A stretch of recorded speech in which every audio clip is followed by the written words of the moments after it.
유대 백성들은 하나님의 심판을 받아서 바벨론에 의해 멸망하게 되었습니다. 그래서 예루살렘은 초토화되었고 많은 유대 백성들이 바벨론으로 끌려갔습니다.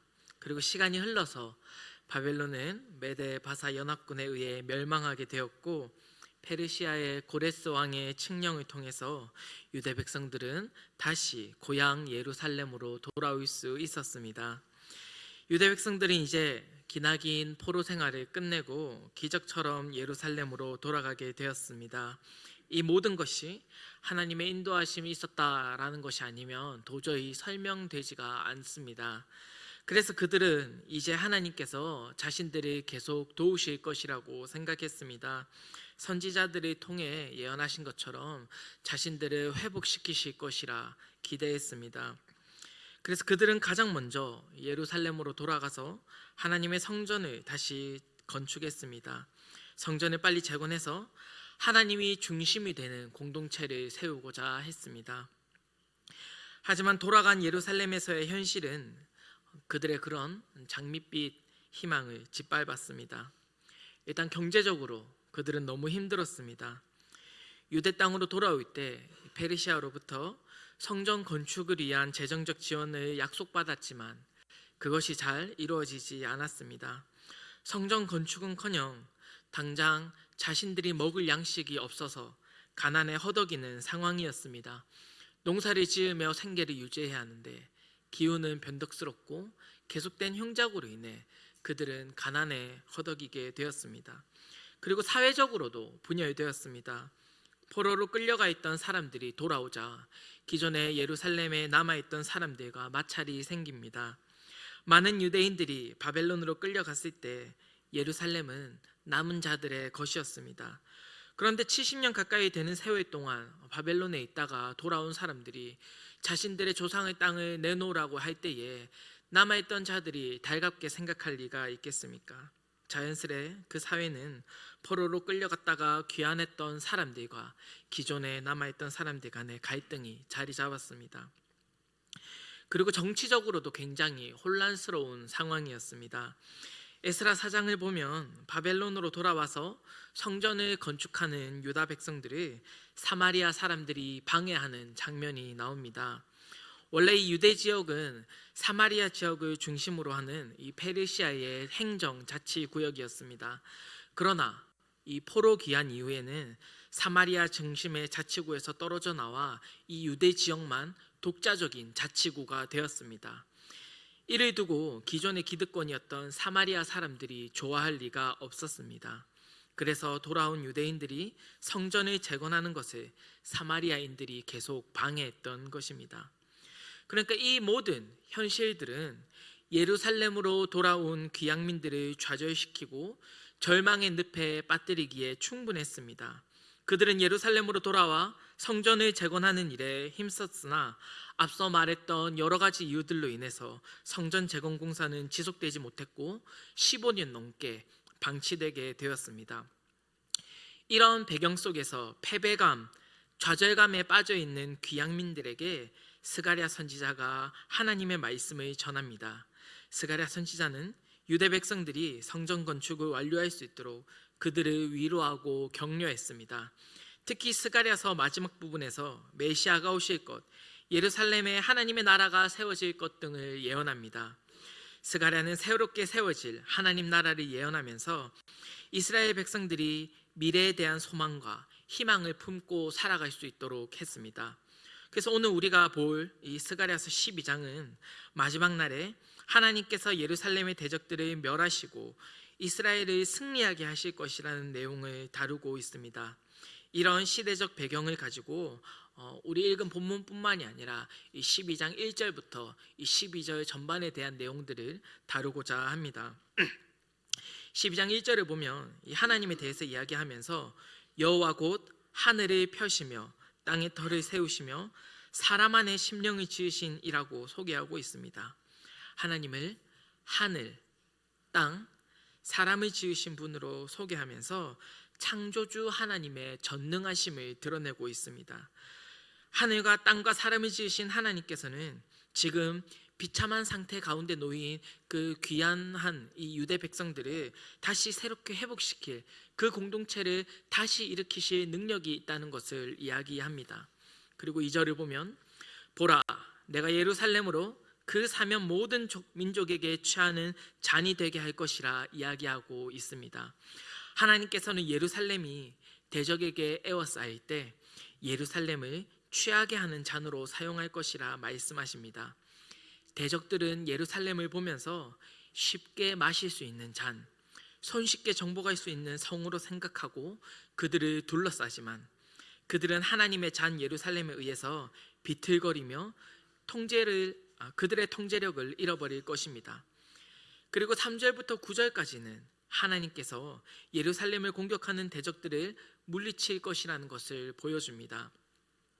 3절, 그날에는 내가 예루살렘을 모든 민족에게 무거운 돌이 되게 하리니 그것을 드는 모든 자는 크게 상할 것이라.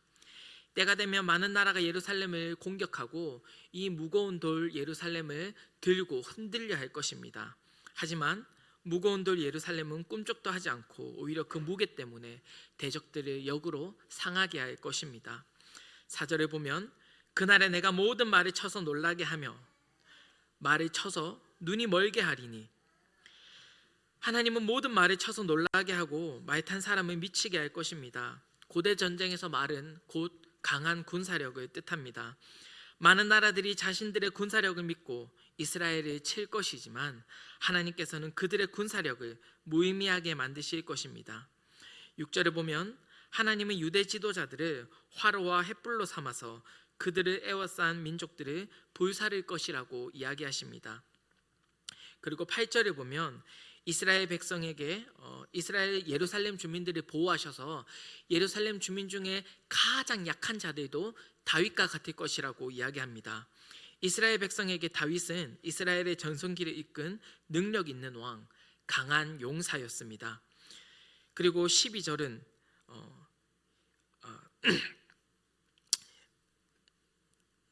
이 8절의 뜻은 그날에 하나님이 유대 백성들을 보호하심으로 가장 약한 자도 그들이 가장 강하게 생각하고는 이 다윗처럼 만들 것이다 라고 이야기를 하십니다. 그래서 제가 읽은 이 12장 10절 앞부분 내용을 정리하면 때가 이르렀을 때 예루살렘의 대적들이 예루살렘은 사방을 포위하고 공격하겠지만 하나님께서는 예루살렘을 보호하셔서 대적들을 다 멸하시고 예루살렘을 구하실 것이라는 것을 이야기하십니다. 여기까지 보면 지금 굉장히 패배감에 젖어 있고 실패감에 젖어 있는 유대 백성들에게 참 위로가 되는 말씀입니다. 하나님께서 스가랴 선지자를 통해서 암울한 현실을 살고 있는 유대 백성들에게 그들이 한 번도 경험하지 못하는 회복의 미래, 찬란한 미래를 예언하고 있습니다. 오랜 포로 생활을 정리하고 돌아왔는데 나라는 황폐하고 정치적으로나 경제적으로나 희망이 보이지 않는 삶을 살아가는 그 귀한 민들에게 하나님의 나라가 새롭게 회복될 것이다. 너희가 구원받고 하나님에게 나라가 새롭게 세워질 것이라는 것을 스가랴 선지자는 예언합니다. 그런데 이런 이 회복과 구원의 메시지가 선포되고 있는 이 맥락 속에서 갑자기 10절이 등장합니다. 10절부터는 하나님께서 이스라엘 백성들에게 직접 행하실 일들을 이야기합니다. 그런데 이전에 말씀하신 내용들과는 사뭇 분위기가 다릅니다. 이 10절 앞부분까지는 이제 이스라엘을 두고 다른 민족들, 그러니까 이스라엘을 쳐들어온 대적들에게 하나님께서 행하실 일들을 이야기하면서 하나님께서 그들을 치시고 이스라엘을 구원하실 거라 이렇게 이야기하시는데 10절에는 이제 이 이스라엘 백성들 마음을 변하게 하실 것이라고 이야기를 하는데 이 앞에서 맥락들을 쭉 살펴보면 어떻게 변하게 하실 것이라 했을 때 너희 마음 가운데 기쁨을 주실 것이다. 너희 마음 가운데 이 회복된 승리의 기쁨을 안겨줄 것이다. 이런 내용이 나와야 될 것 같은데 쭉 대적들을 멸하시고 승리할 것이란 걸 이야기하여 놓고 이 갑자기 애통하며 통곡할 것이라고 10절에서 이야기하고 계십니다. 이 10절의 말씀의 의미를 잘 살린 번역이 이 새번역 성경인데요. 이 화면으로 좀 띄워주시기 바랍니다. 이 10절 말씀 함께 읽어주시면 감사하겠습니다. 시작.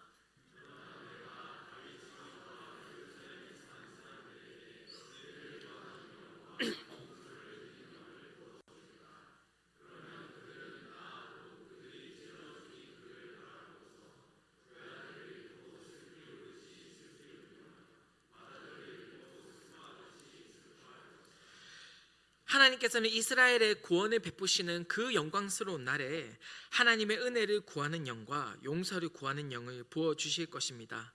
그러면 사람들은 자신들이 찔러 죽인 나, 곧 하나님을 위해서 외아들을 잃고 슬피 울듯 애통하게 될 것이라고 이야기합니다. 이는 사람들에 의해 찔림당하고 죽으신 하나님의 아들 예수 그리스도를 두고 이야기하는 것입니다. 그러니까 진정한 구원이 무엇이냐? 대적들을 물리치고 전쟁에서 승리하는 그 2절부터 9절까지의 그 내용들이 진정한 회복과 구원이 아니라 하나님께서 부어주신 영을 통해서 우리가 찌른 하나님의 아들 예수 그리스도를 보고 애통해야 하는 것이 진정한 회복과 구원의 모습이라는 것을 이 10절에서 우리에게 알려주는 것입니다. 유대 백성들은 이 말씀을 들으면서 이 하나님 나라의 회복을 제대로 이해하지 못했습니다. 이 10절이 말하는 메시아가 예수님이라는 사실을 알지 못하고 피상적으로만 이해했습니다. 그래서 그들은 여기서 말하는 이 하나님의 나라에 대한 회복을 자신들의 관점으로 이 민족적인 회복, 민족적인 구원의 의미로 생각했습니다. 아브라함의 후손인 메시아가 나타나서 이스라엘 민족들을 위한 나라를 새롭게 세울 것이라 기대했습니다. 그래서 예수님께서 이 땅에 오셨을 때도 예수님이 정치적, 군사적으로 자신들을 독립시켜 이스라엘 민족의 나라를 새롭게 세울 것이라고 기대했던 것입니다. 하지만 스가랴 선지자의 이 예언은 그런 식의 하나님 나라를 이야기하지 않습니다. 스가랴는 진짜 메시아, 예수님의 찔림, 희생을 통해 이루어지는 새로운 하나님 나라, 진정한 구원이 우리에게 임할 것을 예언하고 있습니다. 그런 점에서 이 스가랴 12장의 말씀은 예수님을 통하여서 구원받은 우리를 향한 말씀이라고 할 수 있습니다. 제가 초등학교 다닐 때는 그 바닥이 나무 바닥으로 되어 있었습니다. 그래서 이 청소 시간 되면 이 왁스 뿌려가지고 이 걸레질하고 이랬는데, 우리 지금 이제 대학생들은 아마 이 말 들으면 무슨 말인지 모를 겁니다. 그래서 이제 실내화 신고 안 다니면 어떤 일이 일어나냐면 막 뛰어가다가 하고 발을 보면은 이제 진짜 조그마한 가시가 이 발에 찔려 있는 것을 봅니다. 그러면 진짜 크지도 않고 잘 보이지도 않는 가시인데도 발이 엄청 아파가지고 엄마한테 가서 이 가시 빼달라 했던 그 기억이 있습니다. 이 조그마한 가시가 찔려도 우리는 굉장히 아프고 참 고통스러운데, 우리 주님께서 찔리신 그 찔리심은 그 작은 나무 가시가 찔리는 것과는 비교할 수가 없는 찔림이었습니다.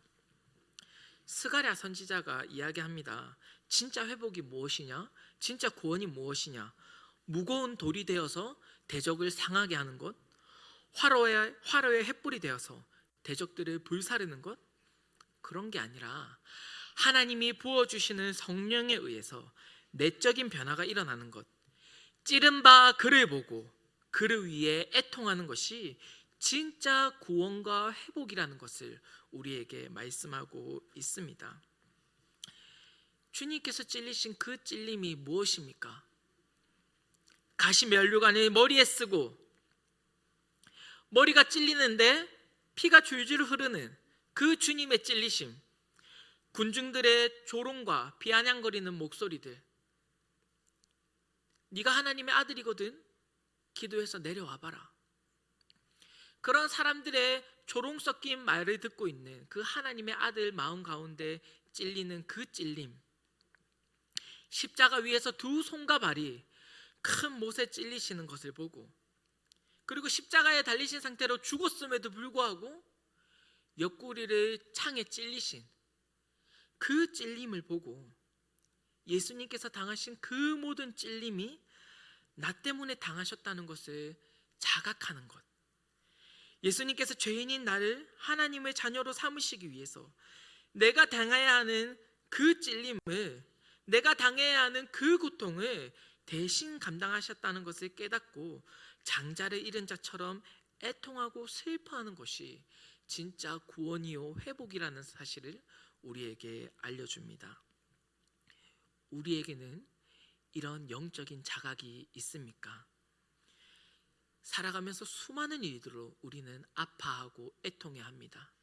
그런데 우리가 애통해하고 가슴 아파하는 그 제목들 가운데에 과연 나 대신 찔리신 그 주님을 향한 애통의 마음이 존재하고 있습니까?